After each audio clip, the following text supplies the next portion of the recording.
Bonjour à tous, aujourd'hui plein feu sur le Hobbit, la bataille des cinq armées, l'ultime volet de la saga des romans de Tolkien, réalisé de nouveau par notre ami Peter Jackson. Au casting, je vais pas tous les citer parce qu'il y en a un paquet. Martin Freeman, Richard Armitage, Evangeline Lilly, Lee Peace, Luke Evans, Ian McKellen, Ken Stott, Jen Nesbitt, Kate Blanchett, Ian Holm, Christopher Lee, Hugo Weaving, Orlando Bloom et plein d'autres, bref. L'histoire se situe directement après la désolation de Smaug. On retrouve notre hobbit préféré, Bilbon, ainsi que Thorin et tous ses amis les nains, dans cette fameuse montagne solitaire, où Smaug a été libéré et s'apprête à anéantir tout le village des humains. Mais ce n'est pas le cœur du film, puisque le cœur du film étant la gigantesque bataille qui va avoir lieu au pied de cette fameuse montagne, qui va réunir à peu près toutes les races. Et Bilbon va devoir survivre, on va dire, essayer de canaliser un petit peu le truc pour que cette bataille n'ait pas lieu. Alors, je n'attendais pas du tout cet ultime volet de cette saga, tout simplement parce qu'à la base, je ne suis pas fan du Seigneur des Anneaux, du Hobbit. J'aime pas... Enfin, c'est pas que j'aime pas, disons que ce sont d'excellents films. Ça, je peux pas le nier, ce sont de très très bons films. Mais je suis pas fan de l'univers. Je trouve pas que c'est un univers super classe. Je trouve pas que les personnages sont super charismatiques. Super... ouais, super classe en fait. Quand on pense que le héros principal des deux trilogies est un hobbit, qui est un personnage de petite taille, avec des pieds immenses, et qui va traverser tous les dangers à pieds nus. Ouais. Je trouve pas ça super classe, personnellement. C'est un truc qui m'a toujours un petit peu bloqué. Même au niveau de ses environnements, c'est la même chose. J'ai trouvé que la Terre du Milieu, c'est vraiment un environnement très vaste, mais c'est toujours la même chose, en fait. C'est des collines, des plaines, des grottes qui verdoyantes, enfin qui sont à perte de vue entre deux royaumes à chaque fois. Alors, les royaumes sont très très bien faits, hein, mais je trouve pas que c'est des environnements super classe. Plus dans le Seigneur des Anneaux que dans le Hobbit, surtout dans la désolation de Smaug, je vais en reparler après. Mais voilà, je trouve que c'est assez répétitif en fait comme environnement. Alors les royaumes et tout sont très très bien faits, hein, c'est super classe, mais au niveau des personnages ou des décors, enfin je veux dire les orques, les trolls, les nains, etc., je trouve pas ça forcément joli à regarder. Ça reste très joli dans son univers, qui lui est propre, son univers Warcraftien, comme je dirais. Mais ça reste très classe dans cet univers-là, mais moi je suis pas un très très grand fan de ce genre de décor, ou ce genre de personnage, personnellement. Mais ça reste de très bons films. La désolation de Smaug, étonnamment, j'avais été très surpris, parce que j'ai trouvé ce film génial. Il y avait un dynamisme au niveau de l'action qu'avaient déjà les précédents, mais je trouvais que c'était un peu plus accentué ici. Et au niveau des décors, on avait quand même des décors beaucoup plus colorés, beaucoup plus limite tropicaux. Il y avait vraiment beaucoup plus de couleurs, c'était vraiment des environnements un petit peu différents. Donc j'avais été assez étonné également par la mise en scène, puisque toute une partie du film de la désolation de Smaug se situe dans la montagne, dans cette gigantesque montagne d'or qui est absolument géniale, très très jolie à regarder. Et ce que j'avais beaucoup aimé justement dans cette mise en scène, c'est que on se retrouve dans cette montagne pendant 1 heure, je crois, de film, Donc on retrouve notre Hobbit préféré pendant 1 heure avec Smaug en fait, dans cette montagne d'or. Et j'avais trouvé ça génial. Cette mise en scène c'était vraiment bien pensé. C'était limite risqué de mettre un Hobbit et quelques nains dans une montagne pendant plus d'1 heure. Et au final, c'était très bien, très bien fait, une très bonne idée. Donc ça, j'avais trouvé ça plutôt sympa. C'est pour ça que la désolation de Smaug est mon préféré. Et qu'en est-il donc de celui-ci? Je l'ai pas détesté. J'ai préféré la désolation de Smaug quand même. Pour notamment également les environnements, je vais y revenir après. J'ai préféré quand même la désolation de Smaug, mais je mettrais celui-ci en deuxième en fait, dans toute la saga. Donc c'est pas mal. Personnellement, le film dure 2h30, 2h40. Il est un peu plus court que les autres. Je pensais que Peter Jackson nous pondrait un film d'au moins 2h50 minimum, voire style 3 heures, comme il aime bien le faire, qui est un peu la durée minimale de cette franchise. Et ben non, on a un film un petit peu plus court, 2h30, 2h40. Ouais. Et qu'est-ce que je disais? Oui, les environnements. Le problème, enfin, pour moi un problème, mais c'est que tout le film va se concentrer sur cette ultime bataille qui va se dérouler au pied de cette montagne, donc ce qui fait que c'est un peu le premier volet où on ne bouge pas. Il n'y a pas de voyage pour une fois, contrairement à la trilogie du Seigneur des Anneaux ou aux 2 premiers volets du Hobbit. C'est que on ne bouge pas, on reste au pied de cette montagne tout le long du film, donc on a peu d'environnements différents, et donc on retombe un petit peu dans ce travers-là, dans le travers, je dirais, de nous mettre des environnements assez fades. En fait, bien que les royaumes sont encore très classe, mais c'est toujours des environnements c'est assez répétitif en fait, comme la même chose qu'avant. Donc c'est un petit peu déjà le problème pour moi. La bataille est absolument dantesque, elle est gigantesque, elle est vraiment énorme. C'est une gigantesque bataille. Tout le 3e acte du film est super bien géré parce qu'il est vraiment basé sur cette grande bataille. Après, il faut aimer ce genre de film où on se concentre uniquement sur les batailles. On se concentre pas mal sur nos personnages, surtout sur le début du film. J'ai bien aimé ce qu'ils ont fait du personnage de Thorin, par exemple, qui était assez inattendu. Si vous n'avez pas lu le bouquin, je ne l'ai pas lu, donc forcément j'ai été surpris.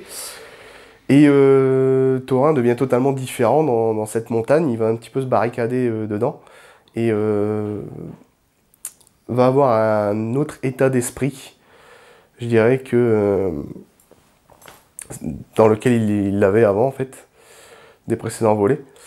Et c'était plutôt pas mal, j'ai trouvé ça vachement bien géré. Pour ceux qui n'ont pas lu le bouquin, c'est assez surprenant, c'est assez sympa. On retrouve également l'elfe, comment s'appelle-t-elle? Toriel, voilà c'est ça. J'aime bien ce personnage qui est joué par Evangeline Lilly, qui est une actrice qui a pas fait grand-chose. Elle n'a pas beaucoup de films à son actif, mais elle joue plutôt bien. Et j'aime beaucoup ce personnage. C'est, on va retrouver encore une fois la pseudo-histoire d'amour qui a eu lieu entre elle et le nain, je sais plus son nom, bref, un des nains. Donc on va retrouver un petit peu cette histoire d'amour, puisque le Toriel est le seul personnage féminin du film, donc c'est un petit peu le personnage féminin dans lequel on va le plus s'attacher, enfin forcément, puisqu'elle est toute seule. Il y a Cate Blanchett un petit peu qui joue un petit rôle également, qui est vite fait. Mais le personnage principal féminin est surtout Toriel. Et donc on va retrouver cette micro-histoire d'amour, parce que c'est vraiment pas le cœur du film. C'est vraiment plus basé sur la bataille et sur l'état d'esprit de Thorin. Et sur les actions de Bilbon. Qu'est-ce que je voulais dire d'autre? Je voulais encore parler d'un truc. Ah oui, l'intro du film. L'intro du film est géniale. Les 15 premières minutes sont sublimes, dans le sens où, si vous avez vu la désolation de Smaug et vu la fin, on attendait impatiemment de voir ce que Smaug, comment Smaug allait raser le village des humains. C'est superbement bien fait, c'est un village à feu et à sang, c'est absolument atroce. Donc les 15 premières minutes du film sont vraiment très très jolies à regarder. Avec Smaug encore, qui est très très bien fait, encore très très bien designé, joué par Benedict Cumberbatch, un de mes acteurs préférés. Donc ces 15 premières minutes, on ne peut que être en adoration devant cette scène. Donc ça commence déjà plutôt bien. Bon, fallait se douter un petit peu, vu la fin du précédent volet. Voilà, je crois que c'est à peu près tout ce que je voulais dire sur le film. En règle générale, même si on retrouve des décors un peu plus fades que dans le précédent, je ne l'ai pas détesté et je trouve que c'est pour moi un des meilleurs de la franchise.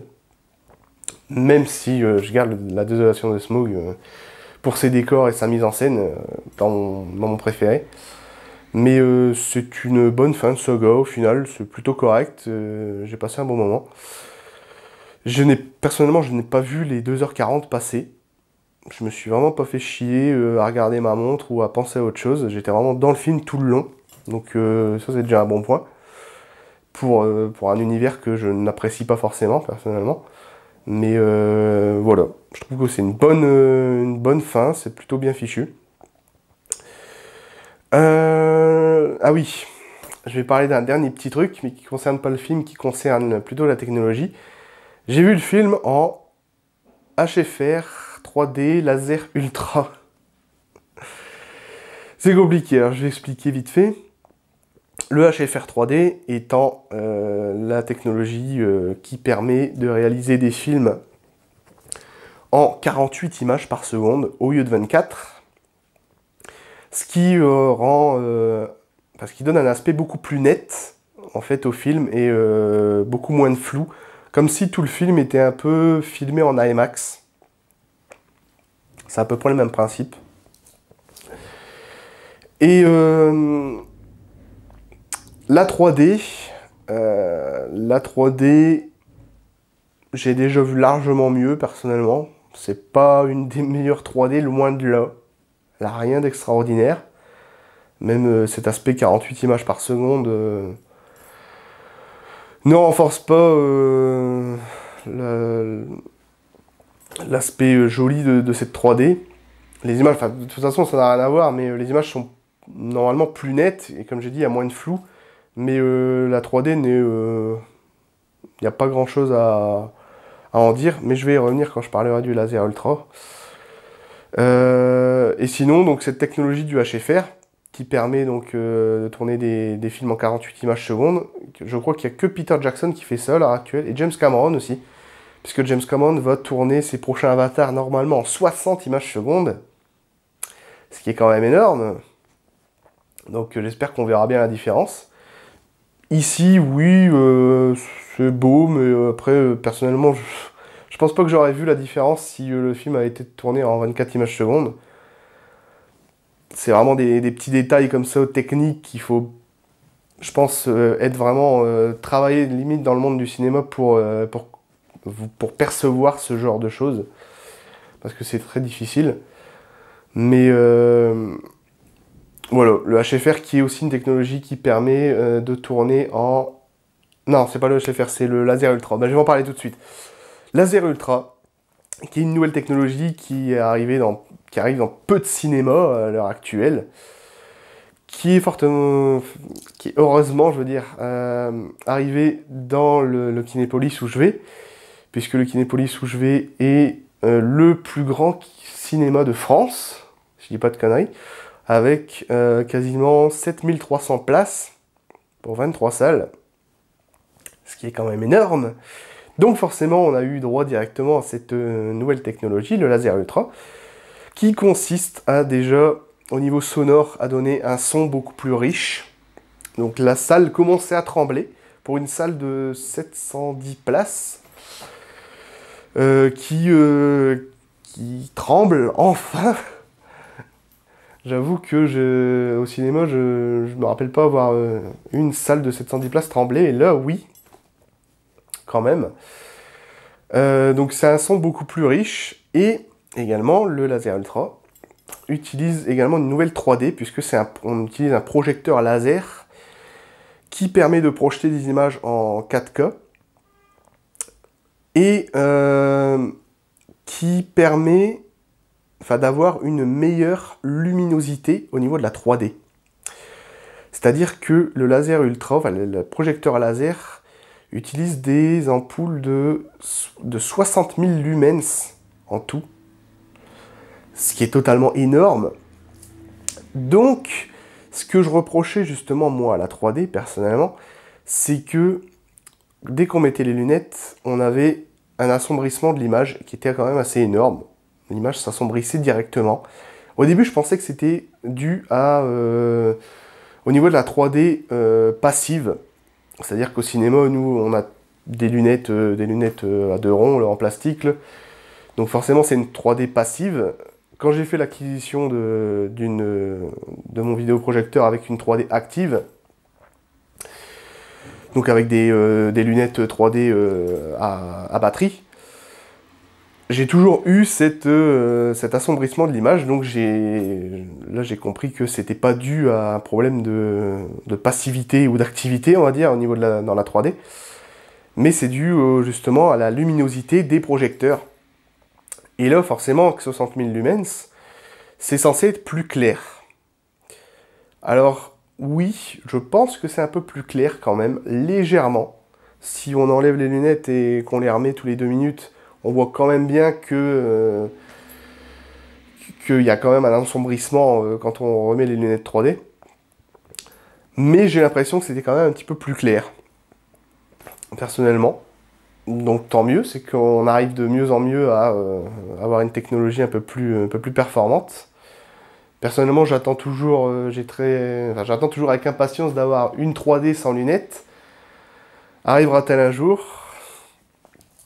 Parce que ça serait bien, ça serait vraiment bien. Comme ça, on n'aurait plus aucun assombrissement de l'image, vraiment zéro. Donc, il y a quand même une légère amélioration. Donc, c'est déjà pas mal.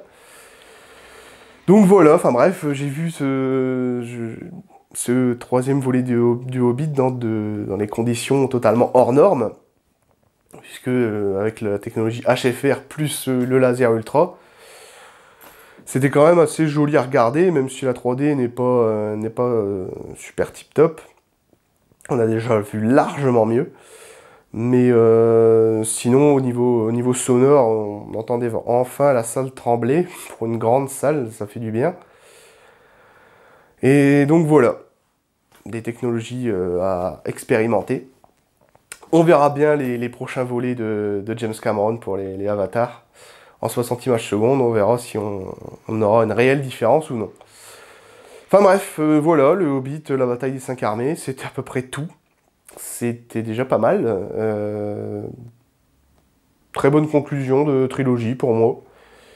Même si je reste sur la désolation de Smaug pour mon préféré, mais ça c'est personnel. Mais sinon, en règle générale, c'était plutôt pas mal, c'est plutôt bien, même pour moi qui suis pas un grand fan de cet univers. Voilà. Je vous dis à bientôt pour une prochaine vidéo. N'oubliez pas que le cinéma est un art. Ciao!